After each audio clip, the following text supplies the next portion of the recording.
How good is the 2023 Honda Civic Type R? Along with enthusiasts on a budget, and are the ones savvy enough to understand you don't need to spend six figures to buy yourself high dynamic limits, we've waited impatiently to find out since Honda first revealed specifics about the car. Just days ago, the company finally, and almost cruelly, offered us a quick experience behind the wheel. If a handful of laps around a medium-speed road course is an accurate representation of its character, we're now more eager to have an unrestricted go in its latest sport compact. Why it's important: if you know about performance cars, you know the R badge has designated Honda's most extreme models for 31 years. The previous Civic Type R earned universal praise within Motor Trend ranks, from its punchy, especially in the mid-range, engine, sublime chassis tuning, and daily usability.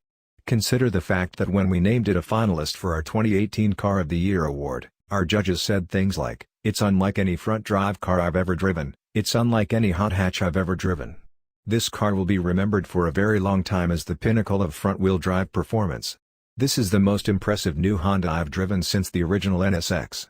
The chassis displays superb balance and composure, feeling planted and connected at all times, with ride quality that seems impossibly compliant for a car rolling on such fat, low-profile performance tires. It's the best front-drive chassis in the world, period. The 2023 Civic Type R has a lot to live up to, then. This shouldn't be a problem on paper. Its 2.0-liter turbo four-cylinder is gutsier, with 315 horsepower, 9 more than before, and 310 pounds-to-foot of torque, an extra 15. Remember when 100 horsepower per liter was the holy grail of specific output? We're now talking 157.8 horsepower per liter in a car costing well less than $50,000. There's also a new active exhaust system, better cooling, an 18% lighter flywheel, a stiffer chassis, an even more precise shifter for what was already an insanely good gearbox, greater front and rear track widths, and suspension and steering. Honda promises are better than ever. Wider wheels and tires are present, too, and the car rides 0.5-inch lower while measuring 0.6-inch wider, and features a 1.4-inch longer wheelbase. Then there are the revised aero elements adorning a body that now presents as an aggressive small sedan rather than the former version's hatchback, all in a total package that weighs only about 50 pounds more than before. The cargo opening is still a full hatch driving like, and with, a Pro 3 days prior to the United States Formula One Grand Prix held at Circuit of the Americas near Austin, Texas. On October 23, Honda invited a group of journalists to drive the 2023 Civic Type R at Harris Hill Raceway in nearby San Marcos. The surprise, freshly crowned two-time F1 world champion Max Verstappen and his Red Bull Racing teammate, Sergio Perez, rocked up to give us a couple of hot laps around the 1.82-mile, 11-turn club track. The F1 driver's presence served as a reminder that, despite Honda scaling back its F1 involvement with Red Bull following the conclusion of the 2021 season, a strong relationship remains intact between the two.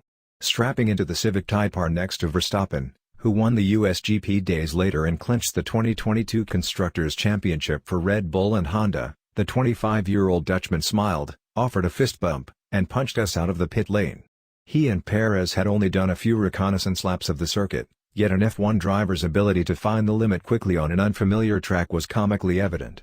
Pitching the Civic Type R aggressively yet smoothly into the sweeping corners, Verstappen's braking inputs were surprisingly moderate as he mostly used just one hand on the wheel to rotate the Honda on entry, carrying massive speed at every turn and appearing to use a full 1% of his brain capacity as he did so. The harder he went, the better the car seemed to respond, never washing out into big understeer, the rear end at times getting quite loose and then gripping up easily time and again. The only moment anything went even slightly awry occurred when he botched a shift. "No steering wheel paddles here," he reacted with a bemused oops, the suspension coping impressively with an unexpectedly body-rattling track surface, the result of Harris Hill being built atop unstable clay ground just like what lies beneath the Circuit of the Americas tarmac F1 runs on. "It's quite bumpy," Verstappen observed dryly halfway around lap 1. Soon after, an extra-large heave bounced our helmeted head loudly off the B-pillar, which elicited a comforting response of dead silence from the world champion. "We're pretty sure we caught him smiling, though. Or maybe it was a smirk."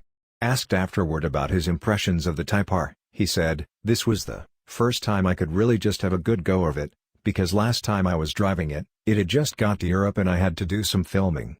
So there were cameras all over, like, attached to the car. It was not that exciting. They kept reminding me, there's only one car here, there's only one car here.